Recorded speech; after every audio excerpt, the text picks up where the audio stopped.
ಸಕಲೇಶಪುರ ತಾಲೂಕಿನ ದೋಣಿಗಲ್ ಸಮೀಪ ರಾಷ್ಟ್ರೀಯ ಹೆದ್ದಾರಿ ಕುಸಿತಗೊಂಡಿರುವ ಕಾರಣದಿಂದಾಗಿ ಶಿರಾಡಿ ಘಾಟ್ನಲ್ಲಿ ಘನ ವಾಹನಗಳ ಸಂಚಾರಕ್ಕೆ ಹಾಸನ ಜಿಲ್ಲಾಧಿಕಾರಿಯವರು ನಿರ್ಬಂಧವನ್ನ ಹೇರಿದ್ದು, ಇದರ ಮಾಹಿತಿ ತಿಳಿಯದೆ ಮಂಗಳೂರು ಕಡೆಯಿಂದ ಆಗಮಿಸಿರುವ ನೂರಾರು ಸರಕು ಸಾಗಾಟದ ಘನ ಲಾರಿಗಳ ಸಂಚಾರಕ್ಕೆ ಗುಂಡ್ಯ ಚೆಕ್ಪೋಸ್ಟ್ನಲ್ಲಿ ಉಪ್ಪಿನಂಗಡಿ ಪೊಲೀಸರು ತಡೆಯೊಡ್ಡಿದ್ದಾರೆ. ಇದರಿಂದಾಗಿ ಕಳೆದ 3-4 ದಿನಗಳಿಂದ ನೂರಾರು ಮಂದಿ ಲಾರಿ ಚಾಲಕ ಕ್ಲೀನರ್ಗಳು ಗುಂಡ್ಯದಲ್ಲಿಯೇ ಬಾಕಿಯಾಗಿದ್ದು, ಆಗಸ್ಟ್ 19ರಂದು ಮಧ್ಯಾಹ್ನ ಗುಂಡ್ಯಕ್ಕೆ ಆಗಮಿಸಿದ ಕಡಬ ತಹಶೀಲ್ದಾರ್ ಅನಂತ್ ಶಂಕರ್ ಅವರ ಜೊತೆ ನೋವನ್ನ ತೋಡಿಕೊಂಡು ಆಕ್ರೋಶವನ್ನ ವ್ಯಕ್ತಪಡಿಸಿದ್ರು. ಮಾಡ್ಕೋಬೇಕು, ಸಂಬಂಧಪಟ್ಟ ಕಂದಾಯ ಇಲಾಖೆ ಅಥವಾ ಪೊಲೀಸ್ ಇಲಾಖೆಯನ್ನು ಕನ್ಸಲ್ಟ್ ಮಾಡಿ ಹೋಗ್ತಾ ಇದೆಯಾ ಅಂತೇಳಿ ಕನ್ಫರ್ಮ್ ಮಾಡಿ ನೀವು ಲೋಡ್ ಮಾಡ್ಕೊಂಡು ಗಾಡಿಯನ್ನು ತರಬೇಕಾದ್ದು, ರಸ್ತೆಗಿಳಿಬೇಕಾದ್ದು ನಿಮ್ಮ ಕೆಲಸ. ಏಕಾಏಕಿ ನೀವು ಲೋಡ್ ಮಾಡಿಬಿಟ್ಟು ನಮಗೆ ಹೋಗ್ಲಿಕ್ಕೆ ಅನುವು ಮಾಡಿಕೊಡಿ ಅಂತ ಒತ್ತಡ ಇರಿದ್ರೆ ಹೇಗೆ? ಅಲ್ಲ ಸರ್, ಕರೆಕ್ಟ್. ನಾನು ಹೇಳೋದು ಓಕೆ, ಅವ್ರು ಕೊಟ್ಟಿದ್ದಾರೆ ಡಿ ಸಿ ಆದೇಶ. ಕಾರ್ಕಳದ ಕೊಟ್ಟ ಮೇಲೆ ಯಾವ ರೂಟ್ ಅಂತ ಹೇಳಿ ಅವ್ರು ಕೊಡಬೇಕು. ಅಲ್ಲಿ ಕಾರ್ಕಳ ಎಲ್ಲೆಲ್ಲ ಇದೆ ರೂಟು, ಅಲ್ಲಿ ಬಿಡುವುದಿಲ್ಲ. ಅಲ್ಲ, ನಾವು ಹೇಳೋದಲ್ಲ, ಎಸ್ಕೆ ಬಾಟು ಬಿಡುವುದಿಲ್ಲ. ಕಾರ್ಕಳದಲ್ಲಿ 2 ರೂಟ್ ಇದೆ. ಶೃಂಗೇರಿ ರೂಟ್ ಒಂದಿದೆ, ತಿರ್ಗಾ ಕಳಸ ರೋಡಲ್ಲಿ ಒಂದಿದೆ. ಕಳಸ ರೋಡಲ್ಲಿ ಗಾಡಿಗಳು ಕಟ್ಟಾಗಲ್ಲ. ಕೇಳಬೇಕಾದ್ರೆ 2018ರಲ್ಲಿ ಎಲ್ಲ ಗಾಡಿಗಳನ್ನು ಸರ್ ನಾವು ಅಲ್ಲೇ ಹೋಗಿದ್ವಿ. ಎಷ್ಟೋ ದಿವಸ ಬೆಂಗಳೂರು ಹೈಕೋರ್ಟ್ಗೆ ಹೋಗ್ಬೇಕಾದಾಗ ಆ ಸಮಯದಲ್ಲಿ ನಮಗೂ ಇರಲಿಲ್ಲ, ನಾವು ಸಹ ಆ ರೂಟಲ್ಲಿ ಹೋಗಿದ್ದೀವಿ. ನನಗೂ ಇದೆ, ಎಲ್ಲ ಲಾರಿಗಳು ಸಹ ಹೋಗಿವೆ. ಕಟ್ಟಾಗದಲ್ಲ, ಎಲ್ಲವೂ ಆಗ್ತದಪ್ಪ, ಹೋಗಿದ್ದೀವಿ ನಾವು ನಿಂತ್ಕೊಂಡು. ಆದರೆ ಜಿಲ್ಲಾಧಿಕಾರಿಯವರ ಆದೇಶ ಇಲ್ಲದೆ ಶಿರಾಡಿ ಘಾಟ್ನಲ್ಲಿ ಘನ ವಾಹನ ಸಂಚಾರಕ್ಕೆ ಅವಕಾಶ ನೀಡಲು ಸಾಧ್ಯವಿಲ್ಲ ಎಂದು ಸ್ಪಷ್ಟಪಡಿಸಿದ ತಹಶೀಲ್ದಾರ್ ಬದಲಿ ರಸ್ತೆಯ ಮೂಲಕ ಸಂಚರಿಸುವಂತೆ ಲಾರಿ ಚಾಲಕರಿಗೆ ಸೂಚನೆಯನ್ನ ನೀಡಿದ್ರು. ಯಾವ ರೂಟಲ್ಲಿ ಪರ್ಮಿಷನ್ ಇಲ್ಲ, ಎಲ್ಲಿ ಹೋಗ್ಬೇಕು ಹೇಳಿ? ರೈತರು ಏನು ಇದಿಲ್ಲ ಅದು ಸಾಯ್ತಾರೆ, ಹಾಗೆ ನಾವು ಸಾಯ್ಬೇಕು, ಗೊತ್ತಾಯ್ತಲ್ಲ? ರೈತರು ಸತ್ರು ಅವರಿಗೆ ಪರಿಹಾರ ಕೊಡ್ತಾರೆ. ಲಾರಿಯವರು ಸತ್ರು ಏನು ಕೇಳೋರು ಯಾರಿಲ್ಲ, ಗವರ್ಮೆಂಟ್ ಏನು ಕೇಳಲ್ಲ.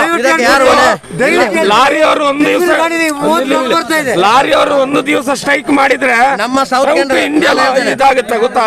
ನಮ್ಮ ಸೌತ್ ಕೇಂದ್ರದ ನಮ್ಮ ಸೌತ್ ದಕ್ಷಿಣ ಕನ್ನಡದ MLA MP ಯಾರು ನಮ್ಮನ್ನು ಲಾರಿಯವರನ್ನು ಕೇಳೋರಿಲ್ಲ. ಅವರಿಗೆ ಗೊತ್ತೇ ಇಲ್ಲ ರೂಟ್. ಯಾರಿಗೆ? MLA ಅವರಿಗೆ ಗೊತ್ತೇ ಇಲ್ಲ ಈ ರೂಟ್ ಬಂದಾಗಿದೆ ಅಂತ ಹೇಳಿ. ಯಾರಿಗೆ? ನಮ್ಮ ಪುತ್ತೂರು MLA ಅವರಿಗೆ.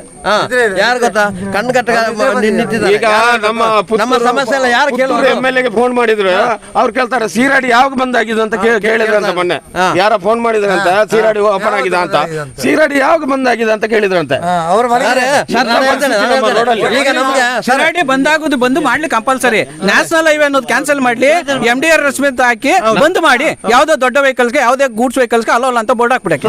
ಸೀರಾಡಿ ನಮ್ಗೆ ಸುಳ್ಯ ಕ್ಷೇತ್ರದ ವಿಧಾನಸಭೆದು ಎಸ್ ಅಂಗಾರ್ ಅವರು ನಮಗೆ ಉಸ್ತುವಾರಿ ಇದ್ದಾರೆ. ಅವರಿಗೆ ಈ ಸಮಸ್ಯೆಯನ್ನು ಪರಿಹಾರ ಮಾಡಬಹುದಾರಲ್ಲ, ಉಸ್ತುವಾರಿಯಾಗಿದ್ದಾರೆ ಈಗ ಅವರು. ಮಂಗಳೂರು ಬೆಂಗಳೂರು ರಾಷ್ಟ್ರೀಯ ಹೆದ್ದಾರಿ 75ರ ಸಕಲೇಶಪುರ ತಾಲೂಕಿನ ದೋಣಿಗಲ್ನಲ್ಲಿ ತಿಂಗಳ ಹಿಂದೆ ಹೆದ್ದಾರಿ ಕುಸಿತಗೊಂಡ ಕಾರಣದಿಂದಾಗಿ ರಾಷ್ಟ್ರೀಯ ಹೆದ್ದಾರಿಯಲ್ಲಿ ಎಲ್ಲಾ ರೀತಿಯ ವಾಹನಗಳ ಸಂಚಾರವನ್ನು ನಿಷೇಧಿಸಲಾಗಿತ್ತು.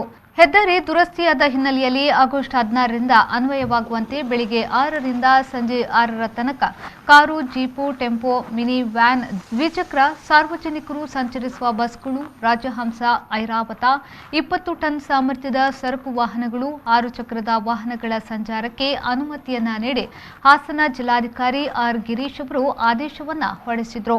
ಆದರೆ ಬುಲೆಟ್ ಟ್ಯಾಂಕರ್, ಪಿಪ್ ಕಾರ್ಗೋ, ಕಂಟೈನರ್, ಲಾಂಗ್ ಚಾಸಿಸ್ ವಾಹನಗಳು, heavy commercial vehicles, multi axle truck, trailer ಮತ್ತು ಎಲ್ಲಾ ಬಗೆಯ ಅಧಿಕ ಭಾರದ ಸರಕು ಸಾಗಣೆ ವಾಹನಗಳ ಸಂಚಾರವನ್ನು ದಿನದ 24 ಗಂಟೆಯೂ ನಿರ್ಬಂಧಿಸಿ ಆದೇಶಿಸಲಾಗಿದೆ. ಆದರೆ ಇದರ ಸರಿಯಾದ ಮಾಹಿತಿ ತಿಳಿಯದೆ ಆಗಸ್ಟ್ 16ರಂದು ಮಂಗಳೂರು ಕಡೆಯಿಂದ ಆಗಮಿಸಿದ ನೂರಾರು ಘನ ವಾಹನಗಳಿಗೆ ಗುಂಡ್ಯ ಚೆಕ್ಪೋಸ್ಟ್ನಲ್ಲಿ ಉಪ್ಪಿನಂಗಡಿ ಪೊಲೀಸರು ತಡೆಯೊಡ್ಡಿದ್ದಾರೆ. ಇದರಿಂದಾಗಿ ಕಳೆದ 3-4 ದಿನಗಳಿಂದ ಸರಕು ಸಾಗಾಟದ ಲಾರಿಗಳು ಗುಂಡ್ಯದಲ್ಲಿಯೇ ಬಾಕಿಯಾಗಿದ್ದು, ನೂರಾರು ಮಂದಿ ಚಾಲಕರು, ನಿರ್ವಾಹಕರು ತೊಂದರೆಗೆ ಸಿಲುಕಿದ್ದಾರೆ. ನಮ್ಮ ಡ್ರೈವರ್ಸ್ ಅಲ್ಲಿ ಹೈಯರ್ ಎಜುಕೇಶನ್ ಯಾರಿಲ್ಲ, ಎಲ್ಲ SLC ಫೇಲು. ಮನೇಲಿ ಅಪ್ಪ ಅಮ್ಮನ ಕಷ್ಟ ಹಾಕೊಂಡು ನೋಡೋಣ ಕೂಲಿಗೆ ಬಂದಿರುವಂತವ್ರು. ಒಂದು ರೋಡ್ ಗೊತ್ತಿಲ್ಲ, ಒಂದು ಗೂಗಲ್ ಮ್ಯಾಪ್ ಹಾಕೊಂಡ್ರೆ ಯಾವ ರೀತಿ ಹೋಗ್ಬೇಕಂತ ಗೊತ್ತಿಲ್ಲ ನಮ್ಮ ಡ್ರೈವರ್ಸ್ಗೆ. ಈ ತರ ಜೀವನ ಮಾಡುವಂತ ಡ್ರೈವರ್ಸ್ಗಳಿಗೆ DC ಆದೇಶ ಆಗಿದೆ, ಶಿರಾಡಿ ಘಾಟ್ ಕ್ಲಿಯರ್ ಆಗುತ್ತೆ ಅಂತ ಹೇಳಿದ್ರು. ನಾವು ವಾರಾನ್ಗಟ್ಲೆ ಮಂಗಳೂರಲ್ಲಿ ಇದೆ, ಕ್ಲಿಯರ್ ಆಗ್ತಾ ಇದೆ ಅಂತ ಲೋಡ್ ಮಾಡಿದ್ವಿ.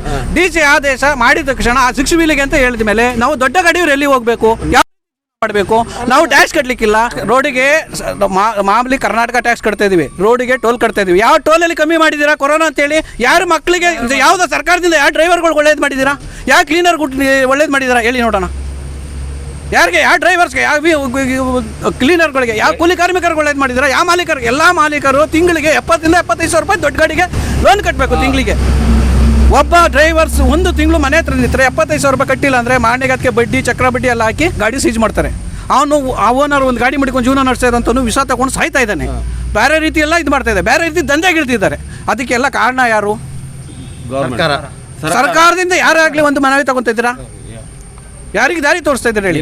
ರೋಡಲ್ಲಿ ಓಕೆ, ನಾವು ಗಾಡಿ ಓಡಾದ್ಮೇಲೆ ಅಷ್ಟು ದೊಡ್ಡ ಗಾಡಿ ಓಡಾದ್ಮೇಲೆ ಬ್ಯಾನ್ ಮಾಡಿ ಅವ್ರಿಗೇನಿದೆ ಮಾಲೀಕರಿಗೆ ಪರಿಹಾರ ಕೊಡಿ, ಒಂದು ದಾರಿ ತೋರಿಸಿ.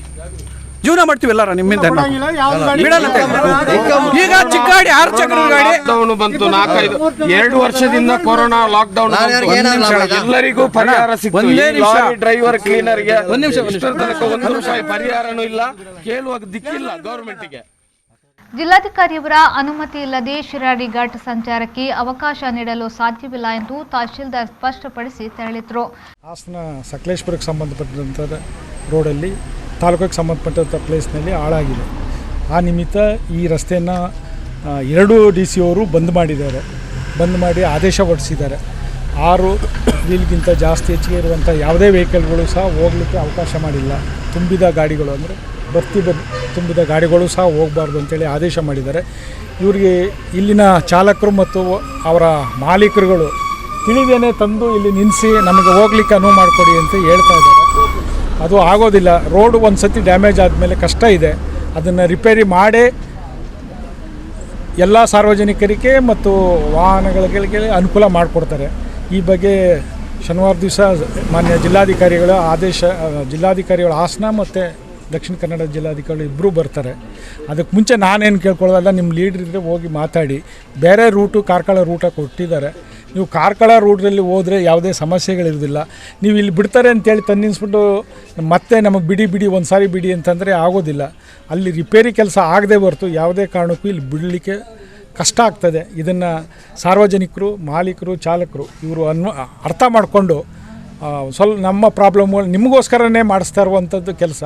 ಅದಕ್ಕೆ ನೀವು ಸಹಕಾರ ನೀಡಬೇಕು ಅಂತ ನಾನು ಈ ಸಂದರ್ಭದಲ್ಲಿ. ಲಾರಿ ಚಾಲಕ ಕ್ಲೀನರ್ಗಳ ಆಕ್ರೋಶದ ಹಿನ್ನೆಲೆಯಲ್ಲಿ ತುಸು ಬಿಗುವಿನ ಪರಿಸ್ಥಿತಿ ಉಂಟಾಗಿತ್ತು. ಎಸ್ಐ ವಮನ ಹಾಗೂ ಪಿನಂಗಡಿ ಠಾಣೆಯ ಪೊಲೀಸರು ಈ ವೇಳೆ ಹಾಜರಿದ್ದರು.